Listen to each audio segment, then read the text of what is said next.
আসসালামু আলাইকুম। কেমন আছেন সবাই? আজকে আমি আপনাদের সামনে নতুন আরেকটা গল্প নিয়ে আসলাম।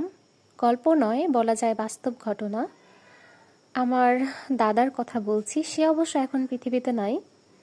তো দাদার হচ্ছে যখন একটু ছোট ছিল তখনকার একটা ঘটনা। এটা আসলে ভুতুড়ে গল্প না, তবে এটা বলা যায়, এই গল্পের নাম দেওয়া যায় হচ্ছে মূলধন। না, সরি, গুপ্তধন। যাই হোক, এই গুপ্তধনটা পেয়েছিল কিভাবে সেটা বলি। আমাদের জমি জমা ছিল মোটামুটি। তো একদিন আমার দাদা সেই জমি জমা যখন হচ্ছে চাষ করে, তো তার সাথেই গিয়েছে, গিয়ে ওখানে দাঁড়িয়ে আছে। তো আগেকার দিনে, এখন আপনারা চিনবেন কি না, আগেকার দিনে হচ্ছে লাঙল দিয়ে জমি চাষ করতো। তো লাঙল দিয়ে জমি চাষ করছে, চাষ করতে করতে হঠাৎ করে একটা জায়গায় খট করে শব্দ হলো। শব্দ হওয়ার পরে আমার দাদা খুব আগ্রহ সহকারে দেখতে চাইলো এখানে কি আছে। তো সবাই অত করলো না, মানে সে ছোট মানুষ, তো তার কথায় কোনো গুরুত্ব দিল না। না দেওয়ার পরে যখন আবারও ওই জায়গাটায় চাষ করতে নিল, তো আবারও ঠিক ওই একই জায়গায় দেখা গেল যে শব্দটা আরেকবার হলো, খট করে শব্দ হচ্ছে। আমার দাদা ছিল সহজ সরল আগে থেকেই, ছোটবেলা থেকেই। তো তার একটু কিউরিসিটি জাগলো যে ওখানে কি আছে, এরকম শব্দ কেন হচ্ছে। এই জন্য সে একটা শাফল নিল। সেই শাফল নিয়ে ওখানে খুঁড়তে নিল, মাটি খুঁড়তে নিল। তারপর মাটি খুঁড়ে কি পেল জানেন? একটা ঘটি। আম, ঘটিটা হচ্ছে কেমন ছিল গল্পে শুনেছি। তো হচ্ছে একটু, খুব যে বড় তা না, আবার একেবারে যে ছোট তাও না। তো ঘটিটার মুখটা ছিল আটকানো, বেশ শক্ত করে আটকানো ছিল। আমার দাদা সেটা হাতে নিয়ে, চারপাশে মাটি টাটি ছিল, সেগুলো পরিষ্কার টরিষ্কার করে বাইরে নিয়ে আসছে, মানে বাসায় নিয়ে আসছে। বাসায় নিয়ে আসার পর আমার দাদির সম্ভবত, আমার দাদি বলতেছে, আমার দাদার সম্ভবত বড় মা হবে, সে বড় মা করলো কি, খপ করে ওই ঘটিটা টান দিয়ে নিয়ে চলে গেল রুমের মধ্যে। রুমের মধ্যে নেওয়ার পর সাথে সাথে দরজা আটকিয়ে দিল। তো আমার দাদা দেখতেও পায়নি যে ভেতরে কি ছিল।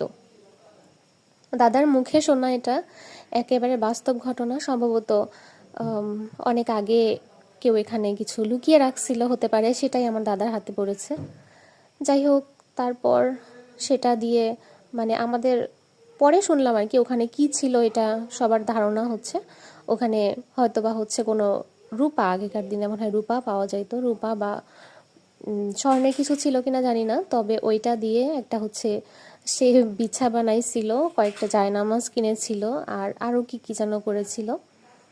কিন্তু ওই যে আল্লাহর কি বলবো আসলে, ওইটার পরে কি হলো, চুরি হয়ে গেল। চোর এসে জায়নামাজ সহ আরও কি কি যেন, আস্তে আস্তে সব চুরি হয়ে গেল। তো এর কাছেও কিছু থাকলো না, তার কাছেও কিছু থাকলো না। এই জন্যই বলতে হয় যে অন্য জিনিস হুট করে কেড়ে নিতে নেই, কারণ ওইটা নিজের কখনো থাকে না। আসসালামু আলাইকুম। কেমন আছেন সবাই? আজকে আমি আপনাদের সামনে নতুন আরেকটা গল্প নিয়ে আসলাম। গল্প নয়, বলা যায় বাস্তব ঘটনা। আমার দাদার কথা বলছি। সে অবশ্য এখন পৃথিবীতে নাই। তো দাদার হচ্ছে যখন একটু ছোট ছিল তখনকার একটা ঘটনা। এটা আসলে ভুতুড়ে গল্প না, তবে এটা বলা যায়, এই গল্পের নাম দেওয়া যায় হচ্ছে মূলধন। না, সরি, গুপ্তধন। যাই হোক, এই গুপ্তধনটা পেয়েছিল কিভাবে সেটা বলি। আমাদের জমি জমা ছিল মোটামুটি। তো একদিন আমার দাদা সেই জমি জমা যখন হচ্ছে চাষ করে, তো তার সাথেই গিয়েছে, গিয়ে ওখানে দাঁড়িয়ে আছে। তো আগেকার দিনে, এখন আপনারা চিনবেন কি না, আগেকার দিনে হচ্ছে লাঙল দিয়ে জমি চাষ করতো। তো লাঙল দিয়ে জমি চাষ করছে, চাষ করতে করতে হঠাৎ করে একটা জায়গায় খট করে শব্দ হলো। শব্দ হওয়ার পরে আমার দাদা খুব আগ্রহ সহকারে দেখতে চাইলো এখানে কি আছে। তো সবাই অত করলো না, মানে সে ছোট মানুষ, তো তার কথায় কোনো গুরুত্ব দিল না। না দেওয়ার পরে যখন আবারও ওই জায়গাটায় চাষ করতে নিল, তো আবারও ঠিক ওই একই জায়গায় দেখা গেল যে শব্দটা আরেকবার হলো, খট করে শব্দ হচ্ছে। আমার দাদা ছিল সহজ সরল আগে থেকেই, ছোটবেলা থেকেই। তো তার একটু কিউরিসিটি জাগলো যে ওখানে কি আছে, এরকম শব্দ কেন হচ্ছে। এই জন্য সে একটা শাফল নিল। সেই শাফল নিয়ে ওখানে খুঁড়তে নিল, মাটি খুঁড়তে নিল। তারপর মাটি খুঁড়ে কি পেল জানেন? একটা ঘটি। ঘটিটা হচ্ছে কেমন ছিল গল্পে শুনেছি, তো হচ্ছে একটু খুব যে বড় তা না, আবার একেবারে যে ছোট তাও না। তো ঘটিটার মুখটা ছিল আটকানো, বেশ শক্ত করে আটকানো ছিল। আমার দাদা সেটা হাতে নিয়ে, চারপাশে মাটি টাটি ছিল, সেগুলো পরিষ্কার টরিষ্কার করে বাইরে নিয়ে আসছে, মানে বাসায় নিয়ে আসছে। বাসায় নিয়ে আসার পর আমার দাদির সম্ভবত, আমার দাদি বলতেছে, আমার দাদার সম্ভবত বড় মা হবে, সে বড় মা করলো কি, খপ করে ওই ঘটিটা টান দিয়ে নিয়ে চলে গেল রুমের মধ্যে। রুমের মধ্যে নেওয়ার পর সাথে সাথে দরজা আটকিয়ে দিল। তো আমার দাদা দেখতেও পায়নি যে ভেতরে কি ছিল। দাদার মুখে শোনা এটা একেবারে বাস্তব ঘটনা। সম্ভবত অনেক আগে কেউ এখানে কিছু লুকিয়ে রাখছিল হতে পারে, সেটাই আমার দাদার হাতে পড়েছে। যাই হোক, তারপর সেটা দিয়ে মানে আমাদের পরে শুনলাম আর কি ওখানে কি ছিল, এটা সবার ধারণা হচ্ছে ওখানে হয়তোবা হচ্ছে কোনো রূপা, আগেকার দিনে মনে হয় রূপা পাওয়া যাইতো, রূপা বা স্বর্ণের কিছু ছিল কিনা জানি না, তবে ওইটা দিয়ে একটা হচ্ছে সে বিছা বানাইছিল, কয়েকটা জায়নামাজ কিনেছিল, আর আরও কি কি যেন করেছিল। কিন্তু ওই যে আল্লাহর কি বলবো আসলে, ওইটা পরে কি হলো, চুরি হয়ে গেল। চোর এসে জায়নামাজ সহ আরও কি কি যেন আস্তে আস্তে সব চুরি হয়ে গেল। তো এর কাছেও কিছু থাকলো না, তার কাছেও কিছু থাকলো না। এই জন্যই বলতে হয় যে অন্য জিনিস হুট করে কেড়ে নিতে নেই, কারণ ওইটা নিজের কখনো থাকে না। আসসালামু আলাইকুম, কেমন আছেন সবাই? আজকে আমি আপনাদের সামনে নতুন আরেকটা গল্প নিয়ে আসলাম। গল্প নয়, বলা যায় বাস্তব ঘটনা। আমার দাদার কথা বলছি, সে অবশ্য এখন পৃথিবীতে নাই। তো দাদার হচ্ছে যখন একটু ছোট ছিল তখনকার একটা ঘটনা। এটা আসলে ভুতুড়ে গল্প না, তবে এটা বলা যায়, এই নাম, গল্পের নাম দেওয়া যায় হচ্ছে মূলধন, না সরি গুপ্তধন। যাই হোক, এই গুপ্তধনটা পেয়েছিল কিভাবে সেটা বলি। আমাদের জমি জমা ছিল মোটামুটি, তো একদিন আমার দাদা সেই জমি জমা যখন হচ্ছে চাষ করে, তো তার সাথেই গিয়েছে, গিয়ে ওখানে দাঁড়িয়ে আছে। তো আগেকার দিনে, এখন আপনারা চিনবেন কিনা, আগেকার দিনে হচ্ছে লাঙল দিয়ে জমি চাষ করতো।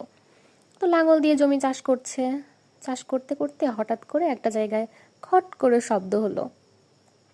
শব্দ হওয়ার পরে আমার দাদা খুব আগ্রহ সহকারে দেখতে চাইলো এখানে কি আছে। তো সবাই অত করলো না, মানে সে ছোট মানুষ, তো তার কথায় কোনো গুরুত্ব দিল না। না দেওয়ার পরে যখন আবারও ওই জায়গাটায় চাষ করতে নিল, তো আবারও ঠিক ওই একই জায়গায় দেখা গেল যে শব্দটা আরেকবার হলো, খট করে শব্দ হচ্ছে। আমার দাদা ছিল সহজ সরল আগে থেকেই, ছোটবেলা থেকেই, তো তার একটু কিউরিসিটি জাগলো যে ওখানে কি আছে, এরকম শব্দ কেন হচ্ছে। এই জন্য সে একটা শাফল নিল।